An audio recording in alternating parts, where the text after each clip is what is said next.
Hey everybody, Corey back here with the Dental Dudes, and here we sit. It's the middle end of October. We've got the end of the year quickly approaching, and it never fails, which is a good thing that we've got to get some equipment, technology purchases before the end of the year. Pretty much like every other year, we know that there's going to be a backlog the closer we get to the end of December. So if there is something on your wish list or your to-do list, let's go ahead and start talking about it now. Let's take a look at it. Let's demo it. Make sure it's what you want, what you need, what you're expecting.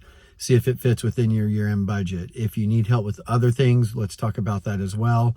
And then we can even look at the calendar to see when we can sit down and start talking about 2024 and what that's going to look like and what I can do to help play a role in all that. So anyways, just want to give out a little friendly reminder, let you know you're about to start getting calls from your patients, probably in about the next month and a half, saying they've got to get in to use their insurance. So same thing here. Let's make sure we're taking advantage of any tax breaks that we can get, as well as those Advantage customers that are using up all those dollars before they expire by the end of the year. So reach out. Love to help you.